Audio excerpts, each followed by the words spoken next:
ఈ ఉదయకాల సమయంలో మరి దేవుడు మనకిచ్చినటువంటి ఈ మంచి సమయం కొరకు మొట్టమొదటిగా నేను దేవునికి వందనాలు చెల్లిస్తున్నాను. మరి యొక్క మీటింగ్స్ని అరేంజ్ చేసి మనలందరినీ ఆహ్వానించినటువంటి సంఘ పెద్దలకు, పరిచారకులకు, ఇక్కడ చేరి వచ్చిన పరిశుద్ధులకు అందరికి కూడా ప్రభునామములో వందనాలు తెలియచేస్తున్నాను.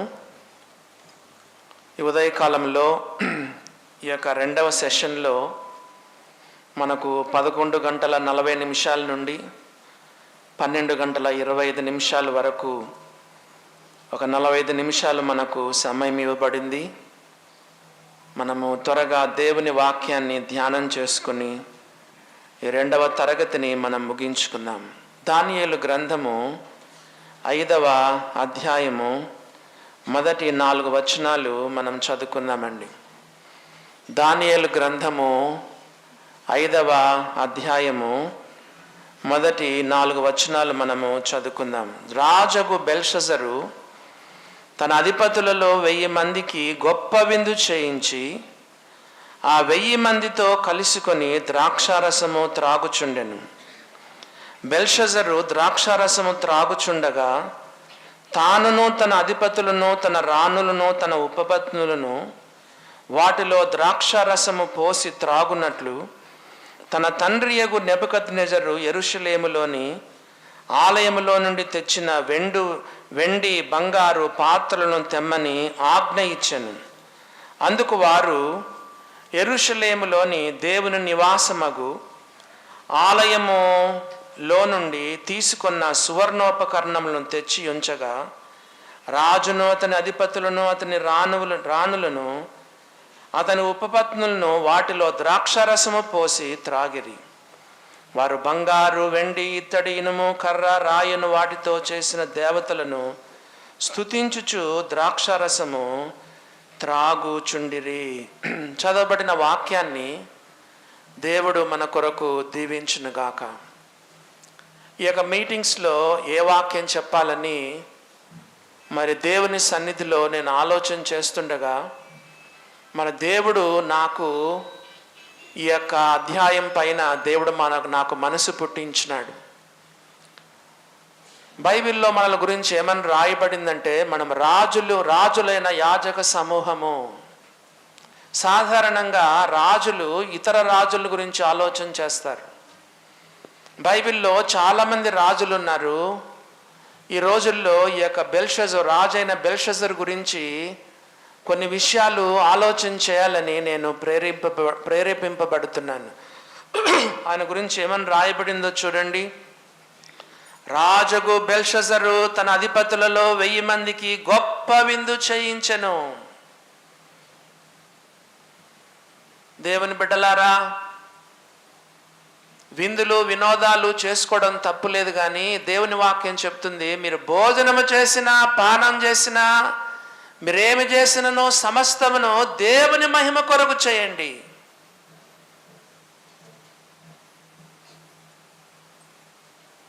దేవుడు ఈయనకి ఎంతో అధికారం ఇచ్చాడు, ఉన్నత స్థితికి తీసుకొని వచ్చినాడు, రాజ్యాన్ని ఇచ్చినాడు. దేవుడు మనకి ఏమిచ్చినా, దేవుడు మనకిచ్చిన వాటితో దేవునికి మహిమను తీసుకురావాలి. చదువా, ఉద్యోగమా, వివాహమా, కుటుంబమా, పిల్లల, ఆస్తిపాస్తుల, చదువు సందలా, దేవునికి మహిమను తీసుకొని రావాలి.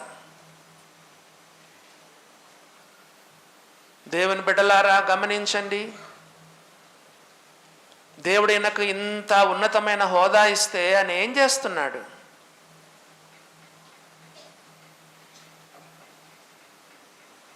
దేవుని వాక్యం చెప్తుంది, చిన్న చిన్న విషయాల్లో కూడా మనం దేవునికి మహిమను తీసుకురావచ్చు. మనము భోజనము చేసినా, పానం చేసినా, ఇది తరచుగా మనం చేసేదండి, తరచుగా చేసేది. రోజుకి ఎన్నిసార్లు తింటాము? 3 సార్లు తింటాం. షుగర్ పేషెంట్స్ అయితే 7 సార్లు తినాలి. కొంచెం మాటికి తినాలి. నీళ్ళు ఎన్నిసార్లు తాగుతాము? టీ కాఫీలు ఎన్నిసార్లు తాగుతాము? తరచుగా మనం చేసేటువంటి ఈవెన్ తినే త్రాగడంలో కూడా దేవునికి మహిమను తీసుకురావాలి. మరి ఈయనేం చేస్తున్నాడో చూడండి. రాజుకు బెల్షజరు తన అధిపతులలో 1000 మందికి గొప్ప విందు చేయించి ఆ 1000 మందితో కలుసుకొని ద్రాక్షరసము త్రాగుచుండెను. చూడండి నా యొక్క స్థితి, చూడండి నా స్థానాన్ని, చూడండి నా ఆర్భాటాలు చూడండి.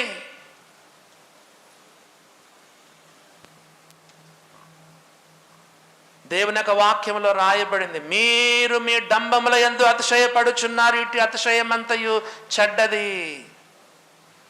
యాకోబు రాసిన పత్రిక 5వ అధ్యాయంలో మనం ఏం చదువుతున్నాము? 4వ అధ్యాయం 16వ వచనంలో, ఇప్పుడైతే మీరు మీ డంబముల యందు అతిశయపడుచున్నారు, ఇట్టి అతిశయమంతయు చెడ్డది. దేవుని బిడ్డలారా, దేవుడు మనకిచ్చిన స్థితిని, స్థానాన్ని బట్టి, ఉద్యోగాలను బట్టి, కుటుంబాలను బట్టి, సేవను బట్టి అతిశయపడుతున్నామా? Always be humble, be humble. మీరు మీ డంబముల యందు అతిశయపడుచున్నారు, ఇటు అతిశయమంతయు చెడ్డది.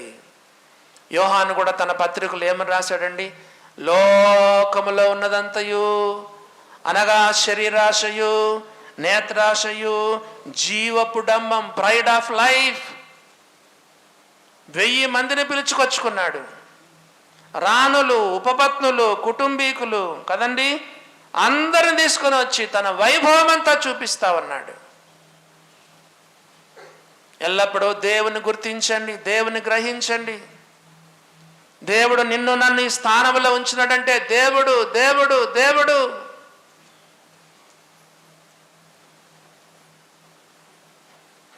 ఈ సమయంలో ఆయన గొప్ప విందు చేయిస్తున్నాడు, తింటున్నాడు, త్రాగుతున్నాడని దేవుని యొక్క వాక్యంలో మనం చదువుతున్నాం. అహష్వేరోషు కూడా ఇదే కదండి చేసింది. ఇలాంటి విందుల్లో చేస్తే ఏదో ఒక తొందర కలుగుతుందండి. ఇప్పుడు ఈయనకు ఎంత పెద్ద తొందర కలిగింది. అహష్వేరోషుకు ఎంత అవమానం అయిపోయింది, ఎంత సమస్య వచ్చి పడింది. హేరోదు గొప్ప విందు చేసినప్పుడు, తన జన్మదినోత్సవం అప్పుడు ఏం జరిగింది? దేవుని బిడ్డలారా గమనించండి, గమనించండి. మనం ఏం చేసినా దేవుని కొరకు, దేవుని మహిమ కొరకు మనం చేయాలి. యోహాను సువార్త 12వ అధ్యాయంలో 1వ వచనం చదవండి. విందులు చేసుకోకూడదా? తప్పేమి లేదండి, విందులు చేసుకోకూడదా? యోహాను సువార్త 12వ అధ్యాయము 1వ వచనంలో ఏం చదువుతున్నాము? కాబట్టి యేసు తాను మృతుల్లో నుండి లేపిన లాజరు ఉన్న బేతనీయకు పస్కా పండుగకు 6 దినములు ముందుగా వచ్చెను. అక్కడ వారు ఆయనకు విందు చేసిరి, ఆయనకు విందు చేసిరి.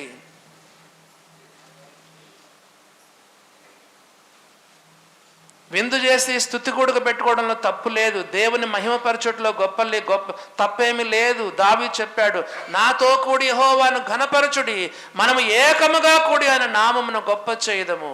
సంఘాన్ని పిలిచి, పెద్దల్ని పిలిచి, నాయకులను పిలిచి, సేవకులను పిలిచి, విందు చేసి, సంఘస్థులను పిలిచి ఒక స్తుతి కూడుక పెట్టి మంచి విందు ఇవ్వడంలో తప్పు లేదు.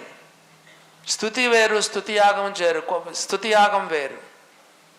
కొంతమంది స్తుతి కూడికి అంటారు, చెప్పండి, మంచినీళ్ళు ఇచ్చి పంపిస్తారు.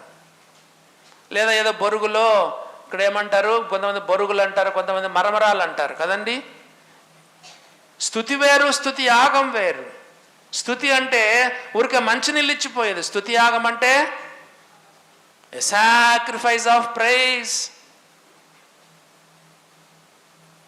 దేవునికి స్తుతులు చెల్లించేటప్పుడు ఏదో ఒకటి మనం ఖర్చు పెట్టి దేవునికి స్తుతులు చెల్లించాలి కదండి. ఊరికే నోటితో చెప్పేది కాదు, అందరిని పిలిచి బొరుగులు ఇచ్చి పంపించేది కాదు. ఖర్చు చేసుకో. బైబిల్లో రాయబడింది, ఆ కుటుంబంలో దేవుడు చేసిన మేళ్లను, కన్నీరు పోయి పన్నీరు వచ్చింది, దుర్వాసన పోయి సువాసన వచ్చింది, మరణం పోయి జీవం వచ్చింది, విలాపం పోయి విందు వచ్చింది. యేసు ప్రభు గొప్ప విందు చేస్తున్నారు. విందు చేసుకోవడం తప్పు లేదు, కానీ దేవుని కోసం చెయ్యి, దేవుని కోసం చెయ్యి. కేవలం ఏదో స్తుతి కాదు, స్తుతి యాగము చెయ్యి. A sacrifice of praise. దేవుని కొరకు ఖర్చు పెట్టడం కదండి. వీళ్ళు కూడా వేల వేల రూపాయలు ఖర్చు చేసి యేసు ప్రభుకు విందు చేస్తున్నారు. విందు చేయడంలో ఏమి తప్పు లేదు. కానీ బెల్షస్సరు ఏం చేస్తున్నాడు చెప్పండి? ఆర్భాటాలు చేస్తున్నాడు, అతిశయపడుతున్నాడు, తన గొప్పతనాన్ని చూపించుకుంటున్నాడు, దేవునికి మహిమను చెల్లించలేదు. ఒక మాట చదువుతారా? ఇదే అధ్యాయము 23వ వచనం లాస్ట్ లైన్ చదవండి చాలు. నీ ప్రాణమును నీ సకల మార్గములను ఏ దేవుని వశములో ఉన్నవో ఆయన నీవు ఘనపరచలేదు. ఇదండి సంగతి. విందులు వినోదాలు చేస్తున్నాడు కానీ దేవునికి మహిమ చెల్లించలేదే, దేవునికి ఘనతను తీసుకురాలేదే.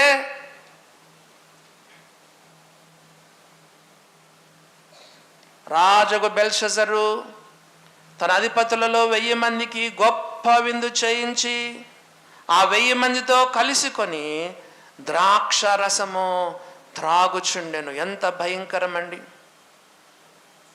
దేవుని వాక్యం ఎంత స్పష్టంగా చెప్తుంది. ఇంకో విషయం ఏంటో తెలుసా? ఇక్కడ ఈయన నెబుకద్నెజరుకు మనుముడు, ఇక్కడ కుమారుడు అని రాయబడింది కానీ వాస్తవానికి ఈయన మనుముడు అవుతాడు. నెబుకద్నెజరుకు మనుముడు అవుతాడు. వాళ్ళ తాతకు ఏం జరిగినాయో ఆయనకు తెలియదా? ఆయన తాతకు ఎన్నెన్ని సంభవాలు సంభవించిన ఆయనకు తెలియకనా? వాళ్ళ తాతకు ఏం సంభవించిందండి? అంతఃపురంలో నుండి అడవులకు వెళ్ళిపోయినాడే, పశువు మనస్సును కలిగి ఆ అరణ్యంలో ఆ యొక్క అడవిలో పశువులాగా గడ్డి తిన్నాడే. తన తాతను తెలుసుకొని బుద్ధి తెచ్చుకోలేకపోయినాడు. ఎవరు? ఈ బెల్షస్సరు. దేవుని బిడ్డలారా, దేవుడు మనకు కొంతమంది మాదిరి గల వారిని దేవుడు మన ముందర పెట్టినాడు. కొంతమంది సేవకులు, కొంతమంది సంఘ పెద్దలు, కొంతమంది నాయకులు కదా. మీ ఇంట్లో ఉన్న అమ్మ నాన్నలు, పితరులు, వారు ఎన్నో పాఠాలు నేర్చుకొని ఒక మంచి జీవితాన్ని మనకు చూపించినారు. వాళ్ళని చూసి మనం నేర్చుకోవద్దా చెప్పండి? మీకు దేవుని వాక్యం బోధించి మీ పైన నాయకులుగా ఉన్న వారిని జ్ఞాపకం చేసుకొని వారి ప్రవర్ధనా ఫలమును శ్రద్ధగా తలంచుకొనొచ్చు వారి విశ్వాసమును అనుసరించండి. దేవుడు కొంతమందిని మనకు పెట్టినాడు. బెల్షస్సరుకు ముందుగా నెబుకద్నెజరు ఉన్నాడు. తన తాతను చూసి ఒక పాఠాన్ని నేర్చుకోలేకపోయినాడు. దేవుని బిడ్డలారా గమనించండి. ఏం చేస్తున్నాడంట? ద్రాక్షరసము తాగుతున్నాడు. సామెతల గ్రంథము 31వ అధ్యాయంలో ఒక మాట చూడండి. సామెతల గ్రంథంలో 31వ అధ్యాయంలో ఒక మాట మనం చదువుదాము. 31వ అధ్యాయము 4వ వచనం చదువుతున్నాను. సామెతల గ్రంథం 31వ అధ్యాయం 4వ వచనం. ద్రాక్షరసము త్రాగుట రాజులకు తగదు. లెముయేలు, నా కుమారుడా, నా మురొక్కి కనిన కుమారుడా, నేనేమందును బాబు? తన తల్లి సొలొమోనుకు ఉపదేశిస్తున్నటువంటి మాట. తన సొంత తల్లి తన కుమారునికి చెప్తుంది, నాయనా నీ బలమును స్త్రీలకు ఇయ్యద్దు బాబు. 4వ వచనం. ద్రాక్షరసము త్రాగుట రాజులకు తగదు నాయనా, మద్యపానాసక్తి అధికారులకు తగదు. లెముయేలు, అది రాజులకు తగదు. త్రాగినడలా వారు కట్టడలు మరుతురు, దీనులకందరికీ అన్యాయము చేదురు. చూసారా? దేవుడు మనకిచ్చిన ఉద్యోగాలలో పనులలో మనం న్యాయం చేయాలి. తాగితే ఏమవుతుందంట చెప్పండి? కట్టడల్లో మరుతురు, దీనులకందరికీ అన్యాయము చేదురు. రాజులకు త్రాగుట, ద్రాక్షారసము త్రాగుట రాజులకు తగదు. దేవుని బిడ్డలారా, దేవుడు మనకు ఇచ్చినటువంటి ఆ యొక్క బాధ్యతల్లో మనము చెప్పండి న్యాయం చేయగలుగుతున్నామా?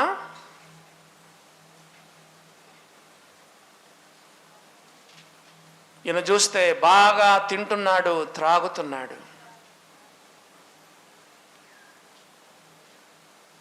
యెషయా గ్రంథము 22వ అధ్యాయము 12వ వచనం ఒకసారి చూడండి. యెషయా గ్రంథము 22వ అధ్యాయము 12వ వచనం 13వ వచనం.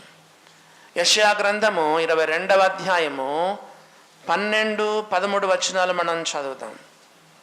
యెషయా గ్రంథం 22వ అధ్యాయం 12, 13 వచనాలు. ఆ దినమున ఏడ్చుటకును, అంగలార్చుటకును, తలబోడు చేసుకొనుటకును, గోన పట్ట కట్టుకొనుటకును సైన్యములకు అధిపతియు ప్రభువునగు యెహోవా మిమ్మును పిలవగా. దేవుడు దేని కొరకు పిలుస్తున్నాడు? ఏడవండి, అంగలార్చండి, తలబోడు చేసుకోండి, గోనె పట్ట కట్టుకోండి అని దేవుడు పిలిస్తే, మరి 13వ వచనం చూడండి. రేపు చచ్చిపోదము గనక తిందము త్రాగదము. దేవుడు ఏమని పిలుస్తున్నాడు? రండి, ఏడవండి, అంగలార్చండి, తలబోడు చేసుకోండి, గోనె పట్ట కట్టుకోండి, మీ పాపాల విషయమై పశ్చాత్తాపడండి అని దేవుడు పిలిస్తే ప్రజలు ఎట్లున్నారు చూడండి. రేపు ఎట్లయినా చచ్చిపోతాం కాబట్టి తిందము త్రాగుదమని చెప్పి ఎడ్లను వధించుచు, గొర్రెలను కోయచ్చు, మాంసము తినుచు, ద్రాక్షరసము త్రాగుచు మీరు సంతోషించి ఉచ్చయించుదురు. దేవుని బిడ్డలారా, ఈ రోజుల్లో మనం కూడా ఎంతో దేవుని సన్నిధిలో క్రమపరుచుకోవాల్సిన పరిస్థితి. ఈ మాటలు చెప్పండి, పాత నిబంధనలోనైనా కొత్త నిబంధనలు లేవా? వ్యాకులపడుడి, దుఃఖపడుడి, మీ నవ్వు దుఃఖమునకు, మీ ఆనందము చింతకును మార్చుకొనుడి. యాకోబు రాసిన పత్రిక 4వ అధ్యాయము 19వ వచనం చూడండి. యాకోబు రాసిన పత్రిక 4వ అధ్యాయం 9వ వచనం.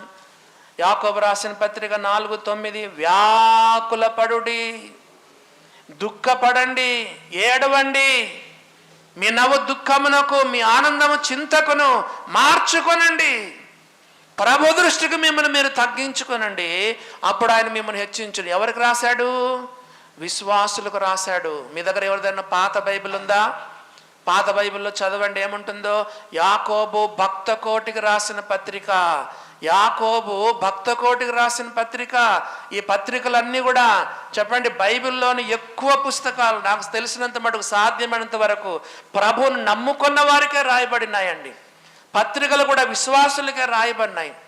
ఎక్కువ శాతము ప్రభువును నమ్ముకున్న వారికే, విశ్వాసులకే దేవుని వాక్యం రాయబడింది కదా. యెషయా గ్రంథంలో మనం చదువుకున్నాము. ఇప్పుడు కొత్త నిబంధనలో యాకోబు రాసిన పత్రికలు మనం చదువుతున్నాం. కొంతమంది విశ్వాసులు పక్క నవ్వులండి కదండి, జోక్స్, సరసోక్తులు. ఓ దేవుని బిడ్డలారా, గమనించండి. యాకోబు భక్త కోటికి రాస్తూ ఏమని చెప్పాడు? వ్యాకులపడండి, దుఃఖపడండి, ఏడవండి, మీ నవ్వు దుఃఖమునకు, మీ ఆనందము చింతకును మార్చుకోనండి, ప్రభు దృష్టికి మిమ్మల్ని మీరు తగ్గించుకోండి. విశ్వాసుల్లో ఎన్ని లోపాలు కనిపిస్తూ ఉన్నాయి. దేవుని బిడ్డలారా, మన జీవితాలు ఎంతగా మనం దిద్దుకోవాల్సిన అవసరత ఉన్నది చెప్పండి. మన ప్రభువైన యేసుక్రీస్తు వారు ఈ లోకంలో జీవించినప్పుడు ఆయన ఒక్కసారి కూడా నవ్వినట్టుగా బైబిల్లో రాయబడలేదు. ఆయన పరిశుద్ధాత్మ యందు ఆనందించినాడు, కానీ ఏ నాడైనా యేసు ప్రభు వారు నవ్వినట్లుగా ఒక్క వచనం కూడా నాకైతే కనపడలేదండి. కానీ యేసు ప్రభుని గురించి ఏమని రాయబడిందో తెలుసా? హెబ్రీ పత్రిక 5వ అధ్యాయం 7వ వచనం. తాను శరీరధార్య ఉన్న దినములలో మహారోదనముతోనూ కన్నీళ్లతోనూ తను మరణం నుండి రక్షింపగలిగిన వానికి ప్రార్థనలను, యాచలను సమర్పించి భయభక్తులు కలిగి ఉన్నందున ఆయన అంగీకరింపబడెను. దేవుని బిడ్డలారా, విందులు వినోదాలు చేసుకోవడం కాదు, తిని త్రాగడం కాదు, పక్కపక్క నవ్వులు కాదు. దేవుని బిడ్డలారా, దేవుని సన్నిధిలో కదా అలాగా విరిగి నలిగిన జీవితాలు కలిగి ఆ ప్రభు కొరకు మనం జీవించాలండి. అవునా? పేతురు కూడా తన పత్రికలో ఏం రాసినాడో చూడండి. 4వ అధ్యాయము 3వ వచనం ఒకసారి చదువుదామా? చూడండి. పేతురు రాసిన మొదటి పత్రిక 4వ అధ్యాయము 3వ వచనాన్ని ఒకసారి చదువుదాం. చూడండి. పేతురు రాసిన మొదటి పత్రిక 4వ అధ్యాయం 3వ వచనం. మనము పోకిరి చేష్టలు, దురాశలు, మద్యపానము, అల్లరితో కూడిన ఆటపాటలు, త్రాగుబోతుల విందులు, చేయదగని విగ్రహ పూజలు. ఎవరికి రాశాడు? విశ్వాసులకు రాశాడు. పాత బైబిల్లో చూడండి, పేతురు భక్త కోటికి రాసిన మొదటి పత్రిక. చెప్పండి, ఎవరికి రాశాడు? భక్త కోటికి రాసినాడు. దేవుని బిడ్డలారా వినండి సోదరులారా, సోదరిలారా, ఏమని రాయబడింది? పోకిరి చేష్టలు, దురాశలు, మద్యపానము, అల్లరితో కూడిన ఆటపాటలు, త్రాగుబోతుల విందులు, చేయదగని విగ్రహ పూజలు మొదలైన వాటి యందు నడుచుకొనొచ్చు, అనుజనుల ఇష్టం నెరవేర్చుచుండుటకు గతించిన కాలమే చాలును. కొత్త సంవత్సరంలో 2 నెలలు అయిపోయి వచ్చినాయి. చాలు, గతించిన జీవితం చాలు. ప్రభు రాకడెంతో దగ్గరగా ఉంది. సిద్ధపడండి.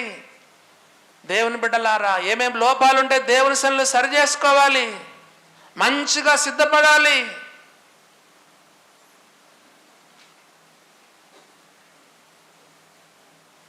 దేవుని వాక్యములో మనం చదువుతున్నాం, మద్యపానము, అల్లరితో కూడిన ఆటపాటలు, త్రాగుబోతుల విందులు. కొంతమంది అనొచ్చు, అయ్యా మాకేం మద్యపానం అలవాట్లేదయ్యా. కానీ చూడండి, తిండి వలన, మత్తు వలన కూడా మనం ఇదవుతామంట. చూడండి, లూకాసు వార్త 19వ అధ్యాయంలో 21వ అధ్యాయంలో ఏం చూడగలుగుతున్నాం చూడండి.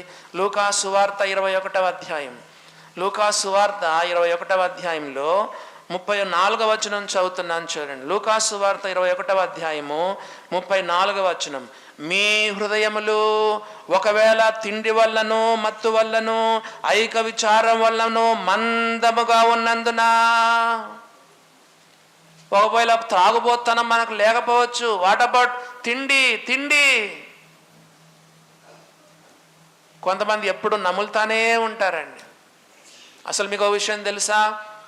బైబిల్లో తిండి వలన ఎంతో నష్టపోయిన వారు, ఎక్కువసార్లు నష్టపోయిన వారు, తిండి వలన ఎంత నష్టం జరిగింది తెలుసా? దేవుని బిడ్డలారా, ఆదామవ్వలు పాపములో పడిపోవడానికి కారణం ఏంటి? తిండి. తన జ్యేష్ఠ హక్కును పోగొట్టుకోవడానికి కారణం ఏంటి? చిక్కుడుకాయల కూర. అరణ్యములో రాలిపోవడానికి, కూలిపోవడానికి ఇశ్రాయేలు కారణం ఏంటి? కీరకాయలు, దోసకాయలు, మాంసం, చేపలు. జలప్రలయం రావడానికి అనేక కారణాలు. కారణం చెప్పండి? జనులు తినుచు, త్రాగుచు.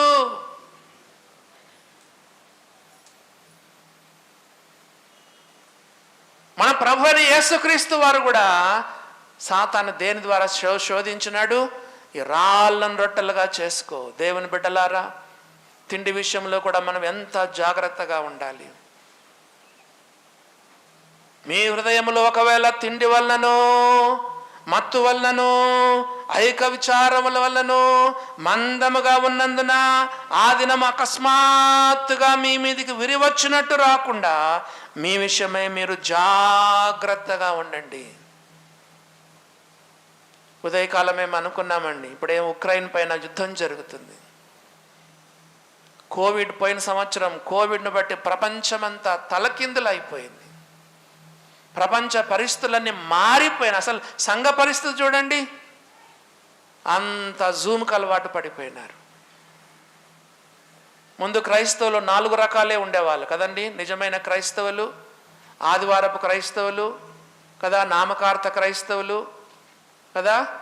ఇప్పుడు కొత్త రకం క్రైస్తవులు తయారైనారు. ఎవరు? ఆన్లైన్ క్రిస్టియన్స్ అంట. ఆన్లైన్ క్రైస్తవులు కూడా తయారైనారు. దేవుని బిడ్డలారా, యేసుప్రభు 2వ రాకడకు ముందు భ్రష్టత్వం సంభవిస్తుందని బైబిల్ చెప్తుంది. ఎన్నో సూచనలు మనం నెరవేరుతామన్నాయి. ఇప్పుడు యుద్ధ సమాచారాల గురించి మనం వింటున్నాం. తెగుళ్ళు వస్తాయని రాయబడింది కదండి, కరోనా తెగులు. దేవుని బిడ్డలారా, ప్రభు మనం చాలా త్వరగా ఉన్నాడు. ఆ దినము అకస్మాత్తుగా మీ మీదకి రాకుండా, తిండి వలన, మత్తు వలన, ఐక విచారముల వలన ఆ దినము అకస్మాత్తుగా ఉరి వచ్చినట్టుగా మీ మీదకి రాకుండా మీ విషయమే మీరు జాగ్రత్తగా ఉండండి. మరి ఏం చేయాలి? 36వ వచనం, 21వ అధ్యాయం 36వ వచనం లూకాసు వార్త. ఏం చేయాలి? కావున మీరు జరగబో వీటి నెలను తప్పించుకొని మనిషి కుమారుని ఎదుట నిలవబడుటకు శక్తి గలవారగునట్లు ఎల్లప్పుడూ ప్రార్థన చేయండి. ప్రే ఆల్వేస్, ప్రే వితౌట్ సీజింగ్. ఎడతెగక ప్రార్థన చేయండి, ఎల్లప్పుడూ ప్రార్థన చేయండి, విసుకక నిత్యము ప్రార్థన చేయండి. ప్రార్థన ప్రార్థన ప్రార్థన.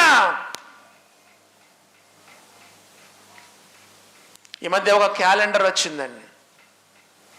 జాన్ వెస్లీ ఇన్ని గంటలు ప్రార్థన చేశాడు, బక్సింగ్ గారు ఇన్ని గంటలు ప్రార్థన చేశారు, బిలీ గ్రాహం గారు ఇంతసేపు ప్రార్థన చేశాడు. ఆ ఇన్ని గంటలు 4 గంటలు, 5 గంటలు, 6 గంటలు ఇట్లాగా ఎంతో మంది ప్రార్థన చేసినట్టుంది. కానీ ఆ క్యాలెండర్ను చూస్తే డీలా పడిపోతావు, డిప్రెషన్లోకి వెళ్ళిపోతావు. ఇన్ని గంటలు చేయమని బైబిల్లో రాయబడలేదు. కొత్త నిబంధన ఒకటే చెప్తుంది, ఏంటంటే ఎల్లప్పుడూ ప్రార్థన చేయండి. ఉదయము మోకరించి చేసుకో, సాయంకాలం వీలైతే మోకరించి చేసుకో, కానీ డ్యూరింగ్ ద డే నడుస్తూ ప్రార్థన, సైకిల్ దొక్కుతూ ప్రార్థన, డ్రైవింగ్ చేస్తూ ప్రార్థన కదండి, పిండి పిసుకుతూ ప్రార్థన, బియ్యం కడుగుతూ ప్రార్థన, ఊడుస్తూ ప్రార్థన, పిల్లలకు పాలిస్తూ ప్రార్థన, ప్రయాణంలో నాడు ప్రార్థన, నిద్ర రానప్పుడు పడకలో ప్రార్థన. సొలొమోను కలలో కూడా ప్రార్థన చేశాడు. సొలొమోను కలలో ప్రార్థన చేశాడు. దేవుని బిడ్డలారా, ప్రభు రాకడకు సిద్ధపాటు ఏంటంటే ఎల్లప్పుడూ ప్రార్థన చేయొచ్చు. ఇన్ని గంటలను లేదు కొత్త నిబంధనలో. దేవుని బిడ్డలారా, ప్రే ఆల్వేస్ 24/7. దేవుని బిడ్డలారా, దేవుని వాక్యంలో చదువుతున్నాం, రాకడ కొరకు అలాగ సిద్ధపడాలని దేవుని యొక్క వాక్యంలో మనం చదువుతున్నామండి.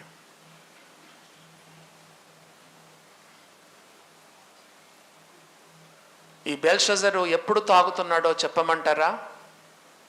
అదే రోజు లేదా అంతకంటే ముందుగానే శత్రువులు, మాదీయ పారసీక రాజులు, దర్యావేషు వాళ్ళు వచ్చి అక్కడ చుట్టుకొని ఉన్నారు, ముట్టడి వేసినారు.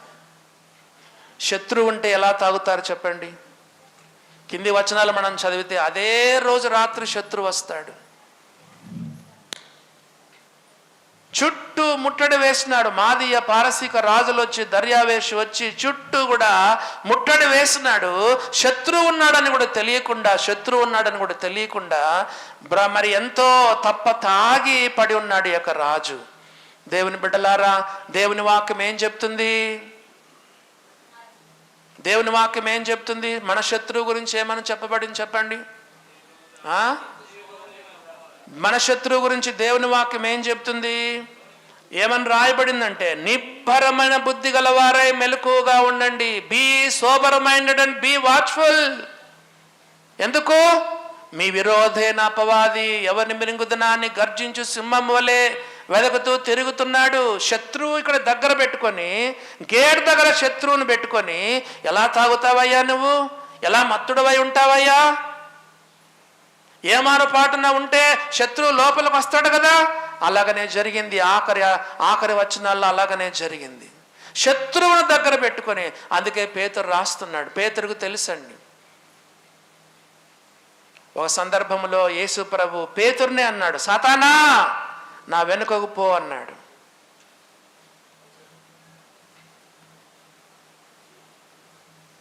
పేతురు ఎంతో అనుభవంతో చెప్తున్నాడు, ఏమని? నిబ్బరమైన బుద్ధి గలవారై ఉండండి, మెలకువగా ఉండండి. ఎందుకు మెలకువగా ఉండాలి? మీ విరోధైన అపవాది ఎవరిని మింగుదునా అని గర్జించి సింహము వలె వెదకుతూ తిరుగుతున్నాడు. Be sober minded and be watchful. మహామహా సేవకులు పడిపోయినారు, మహామహా పెద్దలు పడిపోయినారు, మహామహా విశ్వాసులు పడిపోయినారు, మహామహా నాయకులు పడిపోయినారు. వాళ్ళని గేలు చేయడం కాదండి. కొంతమంది ఈ రోజుల్లో సాక్ష్యం కోల్పోయినారు. సేవకులు వాళ్ళు వీళ్ళు ఎన్నడూ కూడా వాళ్ళను తృణీకరించొద్దు. అది మనకు ఒక పాఠం. వాళ్ళ కొరకు ప్రార్థన చేయి, వాళ్ళ కొరకు ఏడ్చు. టామ్ చేయడం కాదు, ప్రాపకండ చేయడం కాదు. పలాని సేవకుడు ఇట్లంట, పలాని పెద్ద ఇట్లంట, పలాని నాయకుడు ఇట్లంట, సాక్ష్యం పోయిందంట, ఇలాంటి తప్పు చేసినట్టంట. ఏమొస్తుంది నీకు? ఆ పరిస్థితి నీకు రావచ్చు ఒక సందర్భంలో. దేవుని బిడ్డలారా, వాళ్ళ కొరకు కన్నీటి ప్రార్థన చేయి. వాళ్ళని గేలు చేయడానికి మనం చెప్పుకోవట్లేదు పెద్ద పెద్ద విశ్వాసులు పడిపోయారని. పాఠం కొరకు చెప్పుకుంటున్నాం. గర్జించు సింహము వలె వెదుకుతూ తిరుగుతున్నాడు. కాబట్టి నిబ్బరమైన బుద్ధి గలవారై మెలకుగా ఉండండి. శత్రువు గేట్ దగ్గర పెట్టుకొని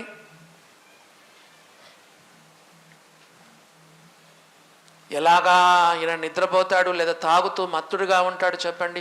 అందుకే దేవుని వాక్యం ఏం చెప్తుందో చూడండి. ఎఫెసీయులకు రాసిన పత్రిక 5వ అధ్యాయం 18వ వచనం చదువుతారా? ఎఫెసీయులకు రాసిన పత్రిక 5వ అధ్యాయం 18వ వచనం చూడండి, లేదా 18వ వచనము. మరియు మద్యముతో మత్తులై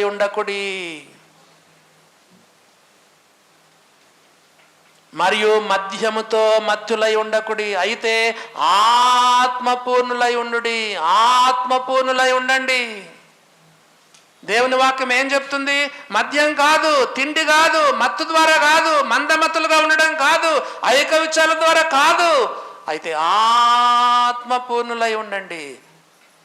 ఇది ఆజ్ఞనా, సజెషన్ అని చెప్పండి. There are no suggestions in the బైబిల్లో సలహాలు లేవు ప్రియులారా.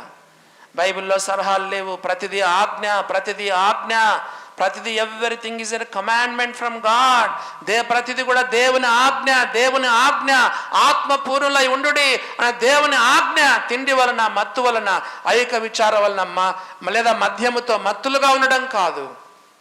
బైబిల్ చెప్తుంది ఆత్మపూర్ణులై ఉండండి. తన దాసుని ద్వారా మనం విన్న మంచి వర్తమానం, మొట్టమొదటి వర్తమానం, పరిశుద్ధాత్మను గూర్చిన వర్తమానం. మనతో ఉన్నాడు, మనలో ఉన్నాడు. కానీ ఏంటంటే మనం ఆయనకు అనుమతించాలి. ఆత్మపూర్ణులై ఉండుడి.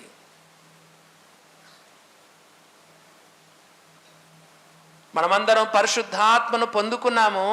పరిశుద్ధాత్మ కొరకు మనం ప్రార్థన చేయకూడదు, కానీ పరిశుద్ధాత్మ నింపుదల కొరకు మనం ప్రార్థన చేయొచ్చు, తప్పు లేదండి. ఆత్మ కొరకు మనం ప్రార్థన చేయకూడదు, ఎందుకంటే పరిశుద్ధాత్మ ఆల్రెడీ మన హృదయాల్లో ఉన్నాడు. కానీ దేవుని వాక్యం ఏం చెప్తుంది? 1వ అధ్యాయం 13వ వచనంలో మీరు పరిశుద్ధాత్మ ద్వారా ముద్రింపబడితిరని అన్నాడు. మళ్ళా చూస్తే ఆత్మపూర్ణులై ఉండండి అంటున్నాడు. ఏంటి దీని అర్థం?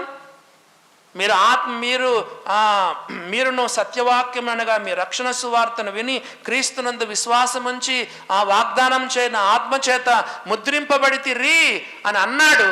మళ్ళీ 5వ అధ్యాయంకి వచ్చే లోపల ఆత్మపూర్ణులై ఉండుడి అన్నాడు. దేవుని బిడ్డలారా, ఎంతగా మనం పరిశుద్ధాత్మకు అప్పగించుకోవాలో చూడండి. మద్యముతో మత్తులై ఉండకుడి, అయితే ఆత్మపూర్ణులై ఉండుడని దేవుని యొక్క వాక్యంలో మనం చదువుతున్నాం. 2వ వచనం చదువుతున్నాం చూడండి. బెల్షజరు, దానియేలు గ్రంథం 5వ అధ్యాయం 2వ వచనం. బెల్షజరు ద్రాక్షరసము త్రాగుచుండగా తానును తన అధిపతులను, తన రాణులను, తన ఉపపత్నులను వాటిలో ద్రాక్షరసము పోసి త్రాగునట్లు తన తండ్రి యగు నెబుకద్నెజరు యెరూషలేములోని ఆ ఆలయములో నుండి తెచ్చిన వెండి బంగారు పాత్రలను తెమ్మని ఆజ్ఞ ఇచ్చెను. తన తాత ద్వారా ఏ పాఠం నేర్చుకోలేదు, తన తాత తెచ్చాడు, దేవుడే చెప్పాడు తీసుకురమ్మని, దేవుడు అప్పగించాడు. అంత మాత్రాన దేవుని పాత్రలను తెలియదా ఆయనకి? దేవుని మందిర సంబంధమైనటువంటి వెండి బంగారు ఉపకరణాలు పాత్రలు తీసుకుని వచ్చి వాటిలో ద్రాక్షరసం పోసి తాగడానికి ఇష్టపడ్డాడు. అంత మాత్రం కాకుండా తన రాణులు, అధిపతులు, ఉపపత్నులు అందరినీ కూడా ఆ పాపములో దించినాడండి. తన భార్యలు, తన ఉపపత్నులు, రాణులు, అధికారులు, అధిపతులు అందరినీ కూడా. దేవుని బిడ్డలారా చూడండి ఎట్లా ఉందైన పరిస్థితి. తాను చెడిపోయింది కాకుండా అందరినీ తన దారికి తీసుకుని వస్తున్నాడు. దేవుని పాత్రల్లో ద్రాక్షరసం పోయడం ఏంటి చెప్పండి?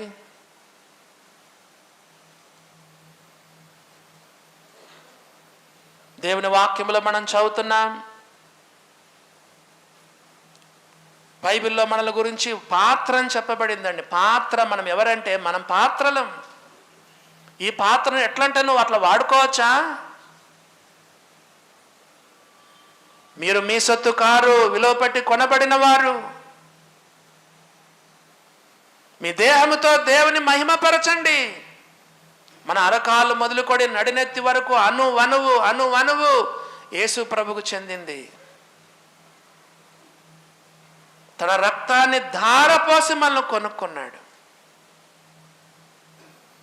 తిమోతికి రాసినటువంటి 2వ పత్రిక 2వ అధ్యాయం 21వ వచనంలో పౌలు అదే చెప్పాడు కదా, మీరు వీటిలో చేరక తన్ను తాను పవిత్రపరచుకునేడలా వాడు పరిశుద్ధపరచబడి యజమానుడు వాడుకొనుటకు అర్హమై ప్రతి సత్కారం సిద్ధపరచబడి ఘనత నిమిత్తమైన పాత్ర ఉండును కదా. ఈ పాత్ర దేవునికి సంబంధించింది కదా, ఈ పాత్రను దేవుడు కొనుక్కున్నాడు కదా. వెండిలోని మస్టు తీసేసిన ఎడల పుటము వేయవాడు పాత్ర కూడా సిద్ధపరచుకున్నాడు కదా. ఈ పాత్రను దేని కొరకు వాడుతున్నావు?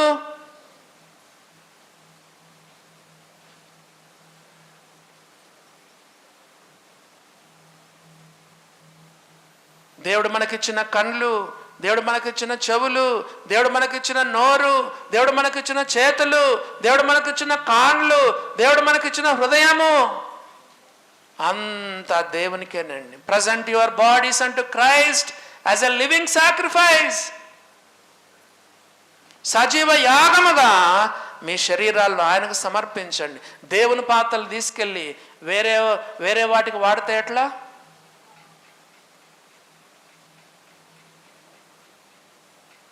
దేవుడు మనకిచ్చిన అవయవాలన్నీ కూడా మనము దేవుని కొరకు మనం ఉపయోగించాలండి.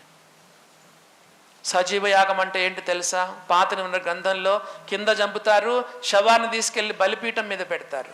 ఓల్డ్ టెస్టిమెంట్లో చెప్పండి, ఓల్డ్ టెస్టిమెంట్లో కింద చంపుతారు, ఎక్కడో ఒక చోట కోస్తారు, చంపుతారు, రక్తాన్ని చిందిస్తారు, శవాన్ని తీసుకెళ్ళి కదా, మృతదేహాన్ని తీసుకెళ్ళి బలిపీఠం మీద పెడతారు.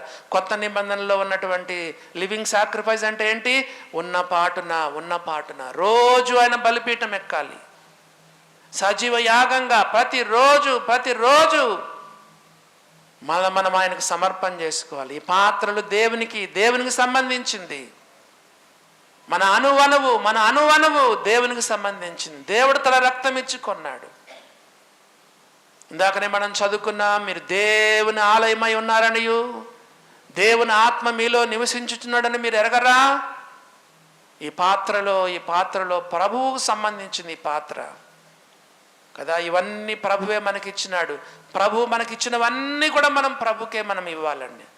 4వ వచనం చదువుకొని మనం ముగించుకుందాం. చూడండి, వారు బంగారు, వెండి, ఇత్తడి, ఇనుము, కర్ర, రాయి అను వాటితో చేయబడిన దేవతలను స్తుతించుచు ద్రాక్షారసము త్రాగుచుండగా. ఎవరిని స్తుతించాలో బెల్షజరుకు తెలియకపోవడం చాలా దౌర్భాగ్యమైన పరిస్థితి. వాళ్ళ తాత ఏమన్నాడు చూడండి, వాళ్ళ తాత ఏమన్నాడు? 4:34 చదువుతారా? 4:34 4వ వచనం నుండి చదవండి.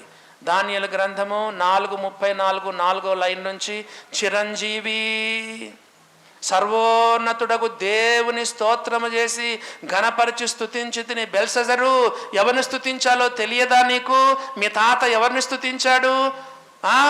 అంతఃపురంలో ఉండాల్సిన వాడు అడవుల్లోకి వెళ్ళి గడ్డి మేసినాడే, పాఠం నేర్చుకున్నాడే. మీ తాత నుండి పాఠం నేర్చుకోలేదా? ఎవరు స్తుతించదో నీకు తెలియదా? బంగారు, వెండి, ఇత్తడి, ఇనుము, కర్ర, రాయను వాటితో చేయబడిన దేవతలను స్తుతిస్తారా? వాళ్ళ తాత ఏమని స్తుతించినాడు? చిరంజీవి అనగా ఎప్పుడు జీవిస్తున్నటువంటి వాడు, యుగములో జీవించుచున్నవాడు మన దేవుడు. మన దేవునికి ఎన్ని పేర్లు ఉన్నాయండి. మన దేవుడు యుగములో జీవించుచున్నవాడు. మన ప్రభువు మృతుడనైతిని గాని ఇదిగో యుగములో సజీవున్నై ఉన్నాను, మృతుడై మరలా బ్రతికిన వాడను, నేను ఉన్నవాడను వాడను, ఎలానగా ఇక్కడ 2 నామమున కూడి ఉందిర వారి మధ్య ఉంటానని చెప్పినటువంటి దేవుడు చిరంజీవి, సర్వోన్నతుడు. దేవుని స్తోత్రము చేసి ఘనపరిచినాడే నీ తాతయ్య, స్తుతించినాడే. కన్నులుండి చూడవు, చెవులుండి వినవు, నోరుండి మాట్లాడవు, ముక్కులుండి వాసన చూడవు. వాటిని చేయువారును వాటిని పూజించువారును వాటి వంటి వారే.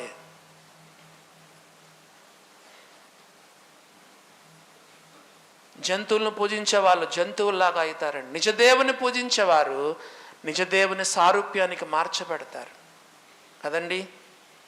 చాలా దేవతలు జంతువుల రూపాన్ని కలిగి ఉంటున్నారు.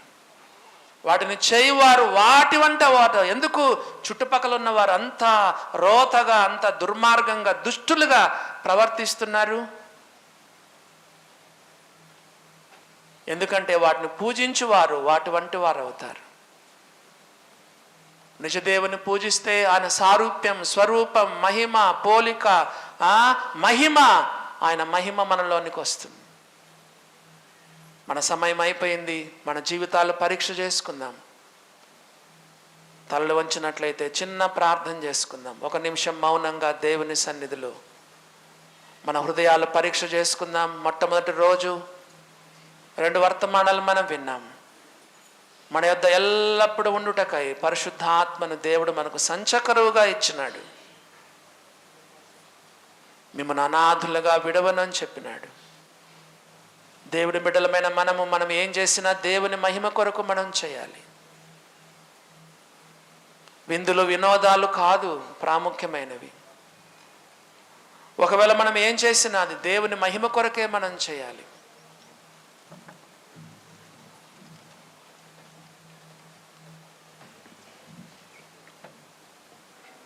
దేవుడు అంగలార్చడానికి పిలిస్తే వాళ్ళు తిన్నారు, తాగినారు.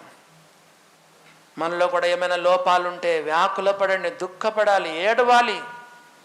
మన నవ్వు చింతకు మార్చుకోవాలి. దేవుడు మనకిచ్చిన పాత్రలను, ఈ దేహం అనే పాత్రను తిరిగి మనం దేవునికి అప్పగించుకోవాలి. మహిమగల మా తండ్రి, ఈ ఉదయకాల సమయంలో చక్కని ప్రారంభాన్ని నాయనా మీరు వచ్చినారు. చేరువచ్చిన బిడ్డలందరినీ బట్టి నీకు వందనాలు. నీ వాక్యాన్ని మాలో ముద్రించి నీ వాక్యానుసారమైన జీవితాలు మాకు దయచేయమని యేసు ప్రభు పేరట ప్రార్థిస్తున్నాం. పరలోకమందున్న మా తండ్రి, ఆమేన్.